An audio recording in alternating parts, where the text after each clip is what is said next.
আসসালামু আলাইকুম।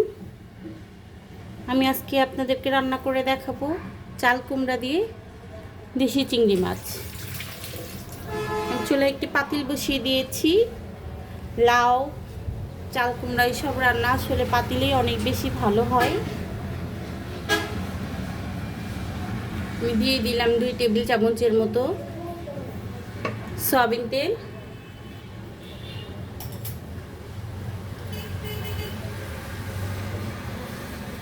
আমি এই রান্নাটা খুব অল্প তেল অল্প মশলায় রান্না করব। আমি এখানে দিয়ে দিচ্ছি 2টার মতো পেঁয়াজ,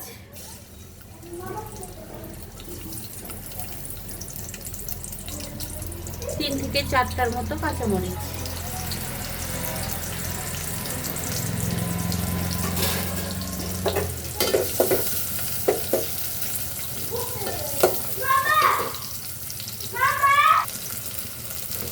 আমি এই পেঁয়াজ কাঁচামরিচের সঙ্গে দেশি চিংড়িটাও ভেজে নিব। এখানে আমি দিয়ে দিয়েছি খানিকটা দেশি চিংড়ি।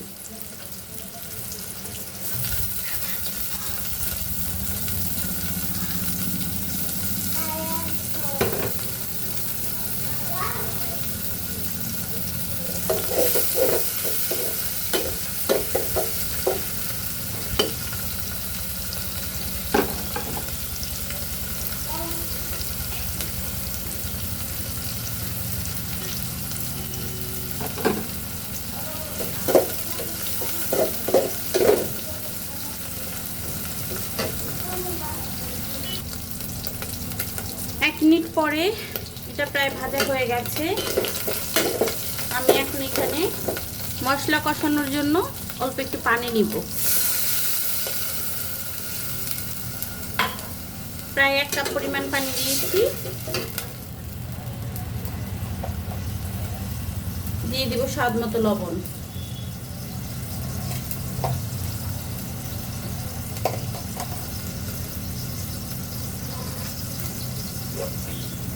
এখন আমি এক এক করে এখানে সব মশলা ব্যবহার করব। আমি এখানে আরেকটা সিক্রেট মশলা ব্যবহার করব, যে কারণে এটা অনেক বেশি টেস্টি হবে। আমি দিয়ে দিচ্ছি অল্প একটু ধনিয়া,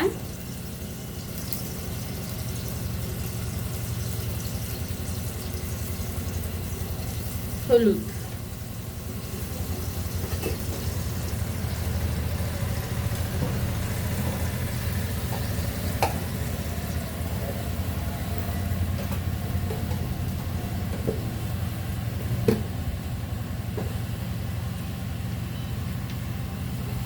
জিরা।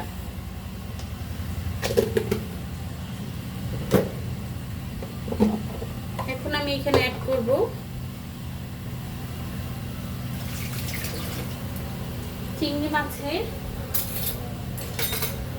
চিংড়ি মাছটা বাছার পরে মাথার লেজটা মানে খোসা যেটা থেকে যায় আমি সেটাকে ফেলে দিই না। আমি সেটাকে খুব সুন্দর করে ব্লেন্ডার করে একটু ভেজে ব্লেন্ডার করে তরকারিতে ব্যবহার করি, এতে তরকারির স্বাদ অনেক গুণ বেড়ে যায়। এখন আমি এখানে দিয়ে দিব সেই চিংড়ি মাছের মাথাটা ব্লেন্ডার করাটা, 2 চা চামচের মতো। দেখতেই পাচ্ছেন আমার ব্লেন্ডার করা চিংড়ি মাছের মাথাটা কত স্মুথ হয়েছে। আপনারাও এটা কিরকম স্মুথ করে করবেন। এতে যদি খোসা খোসা থাকে, কাটা কাটা থাকে, তাহলে বাচ্চারা খেতে পারবে না। এখন আমি কিছুক্ষণের জন্য এটাকে কষিয়ে নিব।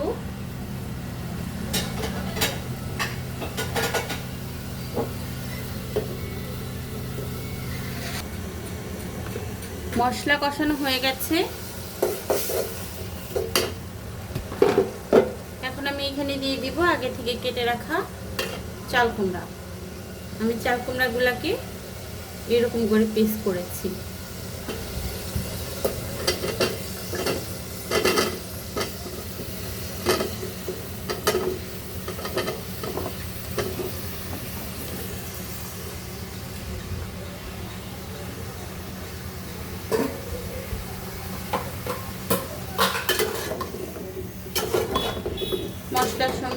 নেড়ে চেড়ে ভালো করে মিশিয়ে দিব।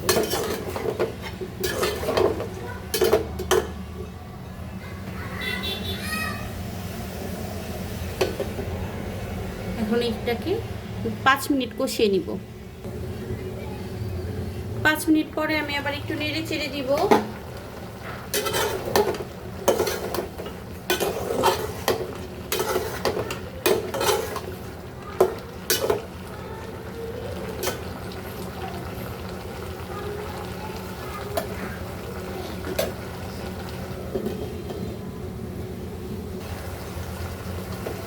আবারও 3 থেকে 4 মিনিট পরে একটু নেড়ে নিব।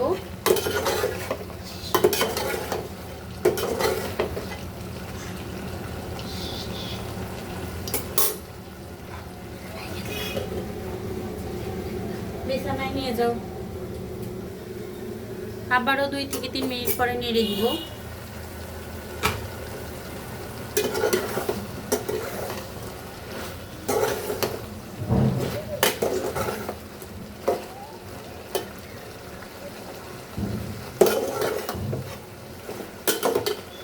আরেকটু কষবে এবং আরেকটু সিদ্ধ হবে।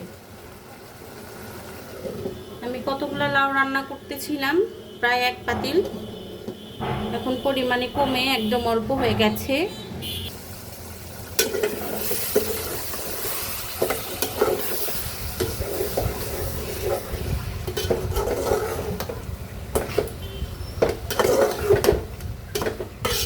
লাউটা সিদ্ধ হয়ে গেছে, কুমড়াটা এখানে আমি দিয়ে দিব আরো 1/2 কাপ পানি।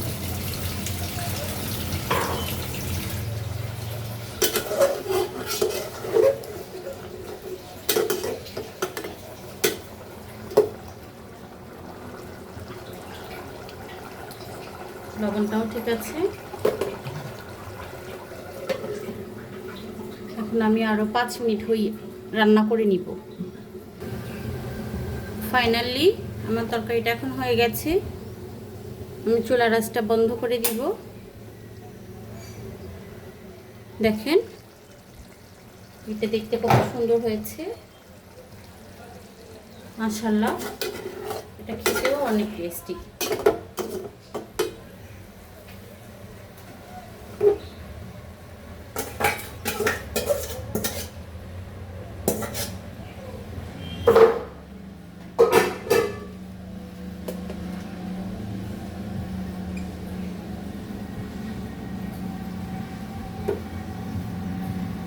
ধন্যবাদ সবাইকে।